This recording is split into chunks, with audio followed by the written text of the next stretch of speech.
Esto también deben recordar. Cuando se hace una resección gástrica, existen 16 grupos ganglionares que están o que dependen del estómago. Dependiendo qué grupos o cuántos grupos van a sacar, van a seccionar, van a limpiar ustedes, dependiendo de eso se denomina el grado de resección que van a tener, que van a hacer del estómago, ¿no? Hay resecciones 1, 2 y 3, dependiendo cuántos ganglios o qué número de ganglios o qué tipo de ganglios van a sacar. ¿Ok? Si bien es cierto, este es conocimiento de especialidad, pero han preguntado en el examen de residentado sobre los grupos ganglionares. Los que les podrían preguntar son los 6 primeros. ¿Ok? Los 6 primeros porque son los que siempre se deben sacar, ¿no? O se deben explorar cuando se hace una resección gástrica. El grupo 1, que está acá, son los cardiales derechos, ¿no? El grupo 2, que está a este lado, son los cardiales izquierdos. El grupo 3 se encuentra a lo largo de las arterias del círculo de la curvatura menor, por eso se llama de la curvatura menor. El grupo 4 está hacia la curvatura mayor, ¿no? Alrededor de las arterias gastroepiploicas. Por encima del píloro están el grupo 5 suprapilórico y por debajo están los infrapilóricos, ¿no? El grupo 6. Esos son los 6 grupos ganglionares que deben recordar. Es difícil que les pregunten los otros, ¿no? Del 7, 8, 9, el 16, ¿no? Un conocimiento más de la especialidad de cirugía oncológica incluso. Pero estos 6 primeros grupos, sí acuérdense, ¿no? No es difícil de recordar, ¿no? Derecha, izquierda, menor, mayor, supra e infrapilórico, ¿no? Los 6 grupos ganglionares, los más frecuentes. Preguntaron, creo que el grupo 4, hace como 3, 4 años en el examen de residentado. ¿Ok? Entonces eso recuerden. Los 6 primeros grupos tenganlos presentes.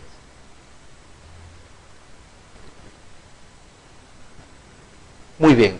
Además de las hemigastrectomías y las gastrectomías totales, en el caso, por ejemplo, de lesiones benignas, una úlcera gástrica, una lesión por arma de fuego, por arma blanca, un pólipo, etcétera, se puede hacer gastrectomías parciales, ¿ok? Que no se usan, no se deben hacer cuando hay una sospecha de cáncer. Cuando se hace una gastrectomía parcial, se puede hacer una antrectomía, que es lo más frecuente, ¿no? Se puede sacar parte del fondo, pero normalmente se hace la antrectomía. La reconstrucción, al hacer la resección de esta parte del estómago, toma diferentes nombres, y eso les pueden preguntar. Cuando sacan el antro, ¿no? Y ustedes unen el duodeno, ¿no? Que está acá, con la boca del estómago que queda, se hace una reconstrucción Billroth 1. ¿Ok? Si ustedes sacan el antro, suturan el duodeno, la boca del duodeno, y suturan la boca del estómago, y llevan un asa yeyunal hacia arriba, se hace una reconstrucción Billroth 2, que es la que está acá. Ok. Estas son las más frecuentes. Una variante es hacer una reconstrucción en Iderux, que es esta, ¿no? Que es más laboriosa, más difícil, y normalmente se reserva para algunos casos especiales, ¿no? Recidiva de úlceras, complicaciones de la Billroth 2, ¿no? El síndrome del asa aferente, el dumping, etc. Pero ¿qué deben recordar ustedes? Los dos tipos de reconstrucción. La reconstrucción Billroth 1, que es la gastroduodenoanastomosis, y la reconstrucción Billroth 2, que es la gastroyeyunoanastomosis. ¿Ok? Ambas, dependiendo se usan dependiendo de los hallazgos que se encuentran. Pero lo que les diferencia a ambas es la evolución del paciente, ¿no? Hay algunas complicaciones que van a darse solamente en los pacientes de la reconstrucción Billroth 2. Muy bien. Y estas son las que ustedes deben recordar. ¿Ok? Esta es una reconstrucción Billroth 2, ¿no es cierto? Lo mismo de la anterior, ¿no? Esta imagen que está acá, el muñón del estómago, con el asa yeyunal acá, lo mismo, ¿no? Esto es un esquema. Este es el asa aferente. Aferente se llama al asa que va hacia el estómago, ¿no? Por eso se llama aferente, va hacia el estómago. Y este es el asa eferente, el que sale del estómago. ¿Ok?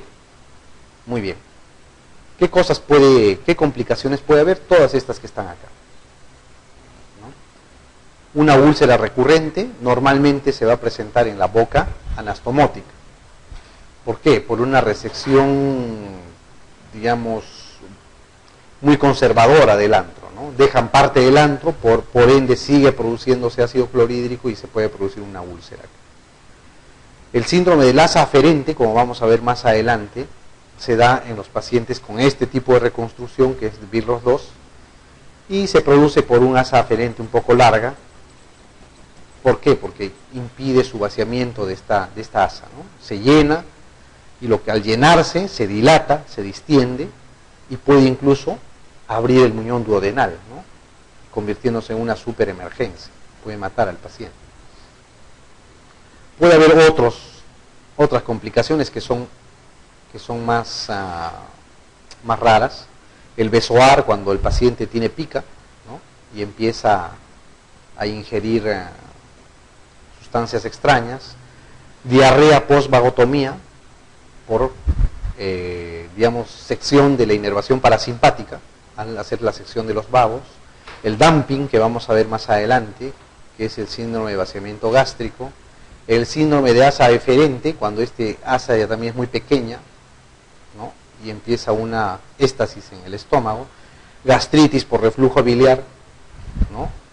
La bilis, recuerden que vendría por acá y puede llegar al estómago a través de esta gran boca anastomótica, a pesar que el peristaltismo debería llevarlo distalmente. Puede pasar y puede producir una gastritis por reflujo biliar, ¿no? El síndrome del antro retenido es cuando cortan o seccionan poco antro y dejan parte del antro prepilórico acá, y por ende sigue produciendo ácido clorhídrico y los síntomas siguen iguales, no disminuyen. Puede producirse un carcinoma también.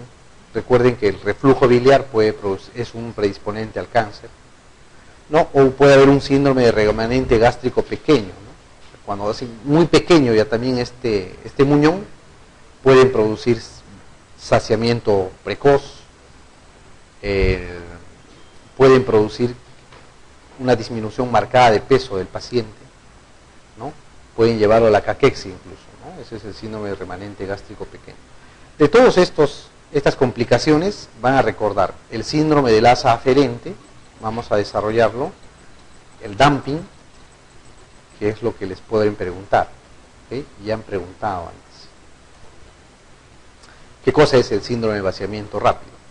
¿No? Síndrome de vaciamiento rápido más o menos ocurre en un cuarto de los pacientes. ¿Okay? ¿Por qué se produce el vaciamiento rápido? Recuerden que cuando hacen una gastrectomía sacan el píloro. El píloro ya no sirve. El píloro fisiológicamente está hecho como para hacer que el contenido del estómago, el contenido alimentario, pase poco a poco hacia el intestino. Al no existir el píloro y tener una boca anastomótica grande, el estómago puede vaciarse rápidamente, ¿no? A esto se llama dumping. El dumping puede ser temprano o puede ser tardío. El temprano se presenta ¿por qué? Uno ingiere alimentos, llega al estómago y estos alimentos pasan bruscamente hacia el intestino. Los alimentos o el bolo alimenticio que llega al estómago y se mezcla con el ácido clorhídrico, si pasa al intestino rápidamente, es superosmolar, es hiperosmolar. ¿Qué va a hacer? Va a jalar agua del intravascular. Entonces, ¿qué cosa va a producir? Va a producir debilidad, desfallecimiento, astenia, adinamia, palidez, palpitaciones, sudoración profusa, como estaría entrando en shock el paciente, ¿no? Y además de esos síntomas puede existir distensión del abdomen, dolor cólico, obviamente por la cantidad grande que hay de alimentos que pasan al estómago, al intestino, que no tiene gran capacidad de distenderse, y al ser hiperosmolar y al jalar agua va a producir que el intestino se llene de líquidos. Ese líquido va a llamar a una diarrea urgente, ¿no? Ese es el dumping temprano. El dumping tardío se va a caracterizar por esto, ¿no? Severos episodios vasomotores que ocurren entre 2 a 4 horas después de las comidas, ¿no? Y se debe a hipoglicemia. ¿Cómo se produce el dumping tardío? El dumping tardío se produce cuando ingiere uno carbohidratos. Al ingerir carbohidratos, pasan al estómago y estos carbohidratos pasan rápidamente hacia el intestino. Entonces, al pasar rápidamente al intestino estos carbohidratos, el intestino los absorbe rápidamente. ¿Y qué cosa hace? Hace un pico de hiperglucemia, ¿no? Hiperglicemia. En ese momento, el páncreas, al tomar ese dato del pico de hiperglicemia, suelta un montón de insulina. Al soltar un montón de insulina, la hiperglicemia baja rápidamente. Pero el páncreas soltó tanta insulina que lo que va a hacer va a producir hipoglicemia ya también. Lo va a llevar al paciente a la hipoglicemia. Por ende, va a producir sudoración fría, obnubilación, ¿no? Va a producir trastorno del sensorio, etcétera, ¿no? Típicos síntomas de hipoglicemia. Entonces, ¿cómo se va a evitar el dumping tardío? Ingiriendo escasa cantidad de carbohidratos, ¿no? Poca cantidad de carbohidratos. Si con el tratamiento no mejora el síndrome del dumping, lo que se tiene que hacer es una reconstrucción y hacer una IDERUX para evitar el vaciamiento gástrico rápido. ¿Ok? Muy bien. Y el otro es el síndrome del asa aferente, ¿no? Que habíamos visto en el gráfico. Dice se debe a una obstrucción mecánica de un asa aferente demasiado larga que impide el paso del contenido intestinal al segmento distal. Claro, o sea, ¿qué va a pasar?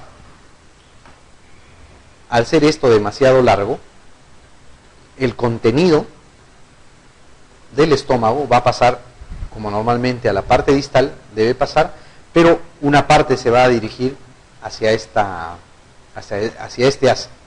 Y al dirigirse hacia este asa se va a empezar a llenar, a distender, y esta distensión va a producir dolor, va a producir vómitos, náuseas, incluso tanta distensión puede soltar los puntos del muñón duodenal, y eso puede producir la muerte incluso. Existe descrito un asa aferente crónica, que es menos dramático, menos peligroso, y el paciente normalmente tiende a vomitar, ¿no? Come, de vez en cuando va a presentar distensión, náusea, vomita y le pasa, ¿no? Eso normalmente se trata con ingerir con la ingestión de alimentos en pequeño volumen. ¿Ok? Muy bien, entonces, ¿qué deben recordar ustedes? Estos dos síndromes, ¿ok? El síndrome del asa aferente y el dumping. Solo se presentan en los pacientes que tienen este tipo de reconstrucción. ¿Ok? La reconstrucción Billroth 2. ¿Qué cosas han preguntado de esto? Han preguntado, por ejemplo, el dumping tardío es una complicación que se presenta y les ponían alternativas, ¿no? Reconstrucción Billroth 2, reconstrucción Billroth 1, gastrectomía total, hemigastrectomías, etc., ¿no? O sea, no es una pregunta muy rebuscada. ¿Okay? ¿Qué cosa deben recordar? Que estas complicaciones, y especialmente el asa aferente y el dumping, se presentan en los pacientes que tienen una reconstrucción tipo Billroth 2. ¿Okay? Tipo Billroth 2. La Billroth 1 es más fisiológica, por ende tiene menos complicaciones, ¿okay? Porque más o menos sigue el tránsito del intestino. Si bien es cierto acá puede haber un vaciamiento un poco rápido, pero más o menos sigue el esquema del tránsito intestinal, no así el del Billroth 2. Muy bien. Bien, vamos a responder la siguiente pregunta, ¿ok? La 8. Dice, un varón de 40 años sin antecedentes de interés acude al servicio de urgencias por dolor brusco de gran intensidad en epigastrio desde hace una hora, ¿no? A la exploración el paciente está pálido, sudoroso, hipotenso, con respiración superficial. El abdomen está contracturado, es muy doloroso la palpación superficial con desaparición de la matidez hepática a la percusión, ¿no? ¿Cuál es el diagnóstico más probable? Apendicitis aguda, pancreatitis aguda, perforación gástrica, colecistitis aguda o isquemia mesentérica. ¿Cuál es el? ¿De qué están? ¿No? Dice varón, ¿no? Joven. sin antecedentes, sano antes, ¿verdad? Acude al servicio de urgencias por dolor brusco, dice, de gran intensidad, localizado en epigastrio, 1 hora, ¿okay? Y el cual no cede. Lo examinan, al parecer está chocado, ¿no? Sudoroso, hipotenso, y el abdomen está en tabla, ¿no? Contracturado, muy doloroso, e incluso hay desaparición de la matidez hepática. Ok, vayamos. ¿Una isquemia mesentérica podría ser? No, ¿no es cierto? ¿Por qué? La isquemia mesentérica normalmente se da en pacientes ancianos que tienen cuadro de fondo. Pacientes ancianos que tienen normalmente cardiopatías. Y las cardiopatías que más pueden producir isquemia mesentérica es las fibrilaciones auriculares. Muy bien. ¿Podría ser una colecistitis aguda? No. El paciente con colecistitis aguda normalmente tiene dolor cólico intenso, pero que cede antiespasmódicos. Le ponen su ampolla y pasa.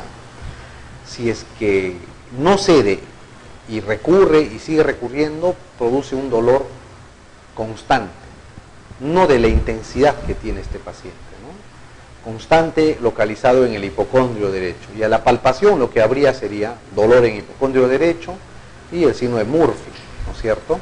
A este señor le duele toda la barriga, ¿no? Entonces, esa no es. Una apendicitis aguda sería...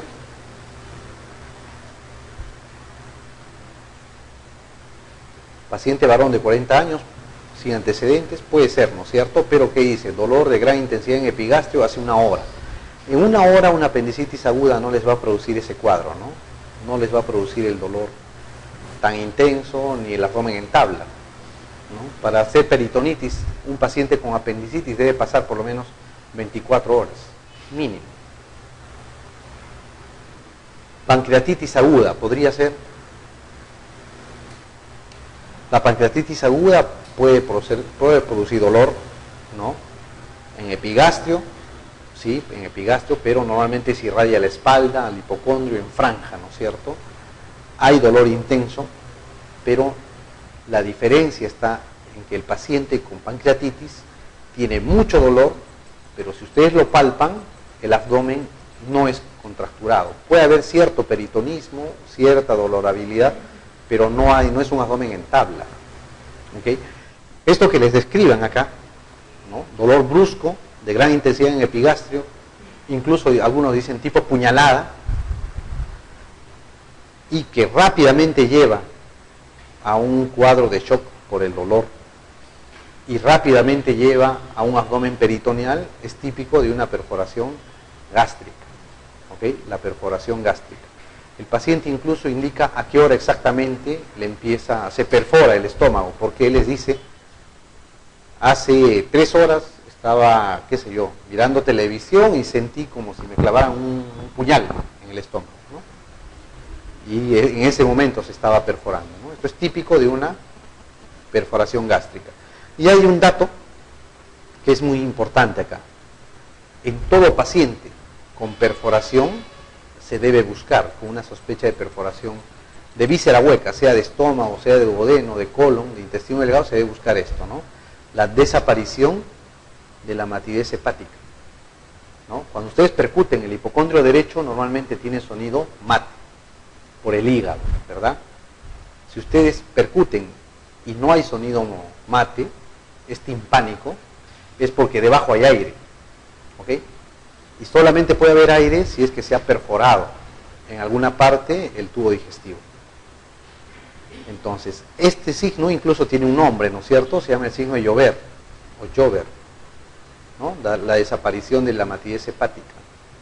Es típico de las perforaciones del intestino delgado, del grueso, del estómago o del duodeno. Muy bien, la C es la respuesta ahí, ¿no? Muy bien, la siguiente pregunta dice, ¿el tumor gástrico más frecuente en clínica es? ¿No? ¿Cuál es el tumor gástrico más frecuente? Eso, ¿no? El adenocarcinoma. Si les preguntaran el tumor de intestino delgado más frecuente, ¿cuál sería? El adenocarcinoma también. El tumor de colon más frecuente, el adenocarcinoma. ¿Ok? El adenocarcinoma es el tumor más frecuente casi de todo el tubo digestivo. ¿Ok? El tumor más frecuente de vías biliares también es el adenocarcinoma. Muy bien, en la B. Muy bien, la siguiente pregunta dice, ¿cuál de estos síntomas post cirugía de ulcus péptico o úlcera duodenal o úlcera péptica se relaciona más especialmente con la gastrectomía parcial con anastomosis tipo polia? Les voy a mostrar la anastomosis tipo polia, caramba. Anterior. La anastomosis tipo polia o con esta. La anastomosis tipo polia es esta, ¿no? Esta, o incluso podría ser esta. Cuando ustedes hacen una resección del estómago y en esta misma boca le abocan o lo anastomosan el intestino, esa es una anastomosis tipo Hofmeister, se llama. ¿Ok? Si ustedes cierran esta boca y solo en parte de ella le hacen la anastomosis, a eso se llama la anastomosis tipo polia. ¿Ok? Como se fijan acá, esto está cerrado parcialmente y le hacen en este cabo la anastomosis. Lo mismo acá, ¿no? Lo cierran y le hacen en este cabo la anastomosis. A eso se llama la anastomosis tipo polia.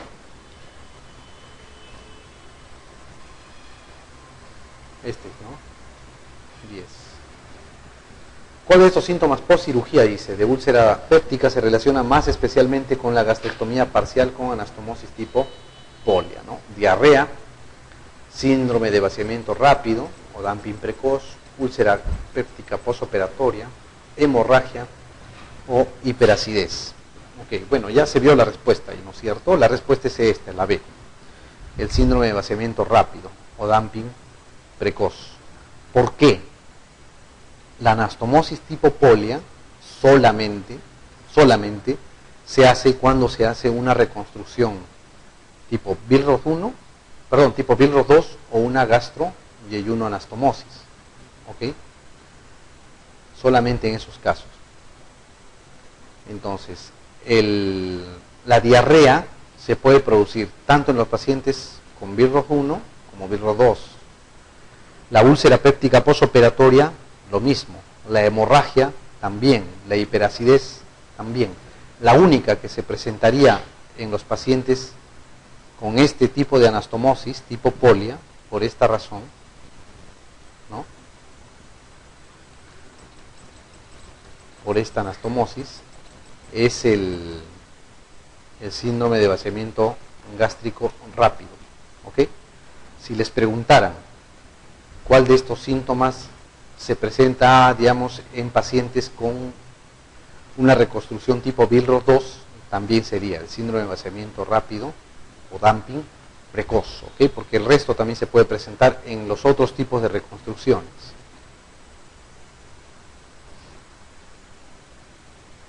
Ok, esta por ejemplo fue una pregunta de residencia, ¿no? Dice, el síndrome de asa aferente es una complicación de una de las siguientes intervenciones quirúrgicas: vagotomía y piruloplastía, gastrectomía tipo Billroth 1, gastrectomía tipo Billroth 2, gastrectomía total y esófago yeyunostomía en Iderrux o vagotomía gástrica proximal. ¿Cuál dijimos? La Billroth 2, ¿no es cierto? La Billroth 2. Ok. Muy bien. La vagotomía y piruloplastía, esto se hace como tratamiento de la úlcera gástrica. ¿Ok? Siempre es vagotomía y más piruloplastía. Se debe hacer los dos procedimientos. En la gastrectomía total y esófago y anastomía en Iderrux no existe un síndrome de asa aferente, pues, ¿no? Porque no hay asa aferente. En la vagotomía gástrica proximal lo único que se corta son los vagos, ¿no? En la E, en la A, acá. En la vagotomía gástrica proximal o vagotomía y piruloplastía solamente se cortan los vagos, no se corta el estómago, ¿no? En la gastrectomía tipo Billroth 1 no hay asa aferente, ¿no? Solamente queda esto. Muy bien. Muy bien, esta imagen, ¿no? Caray.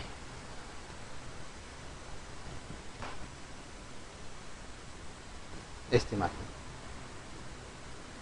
De esto acuérdense, ¿no? Esta es una imagen. ¿Qué les llama la atención acá?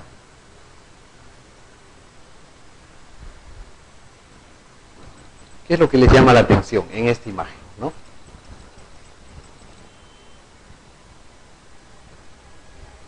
Ya, este es un paciente que tiene lo mismo que la pregunta número 8, ¿no? Dolor tipo puñalada, un par de horas antes de llegar al hospital, llega en shock, pálido, sudoroso, un abdomen en tabla, le toman una placa y le encuentran esto, ¿no? ¿Qué les llama la atención ahí? Acá fíjense, ¿no? Aquí y acá.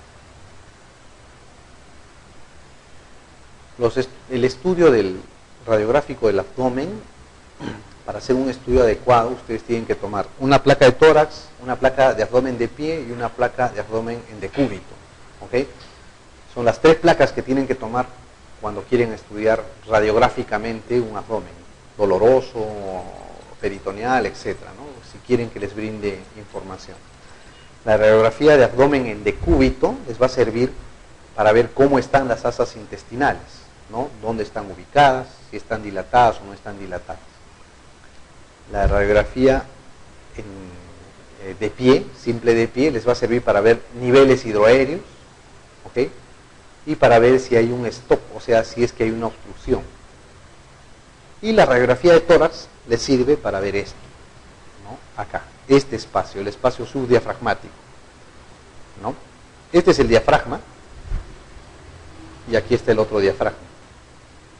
Normalmente el diafragma derecho no se debe ver, ¿ok? ¿Por qué? Porque el hígado que está acá debe estar pegado al diafragma, por ende no se llega a ver. Si ustedes ven esta imagen, ven el diafragma y un espacio de aire entre el hígado y el diafragma, esto es porque este paciente tiene aire dentro de la cavidad peritoneal, ¿no? Y probablemente tiene una perforación en alguna parte del tubo digestivo. Entonces, eso es muy importante saber, ¿no? Ese es el neumoperitoneo, así se llama, ¿no? Algunos pacientes o algunos libros van a hablar de ver el ligamento falciforme. No se ve bien en esta placa, pero aquí más o menos se ve una especie de cordón un poquito más blanco, el cual se llama el ligamento falciforme, ¿no? El ver el ligamento falciforme significa que hay aire también debajo del diafragma, ¿no? Por ende hay una obstrucción, hay una perforación. La perforación, al salir el aire fuera del intestino, va a producir esta imagen típica.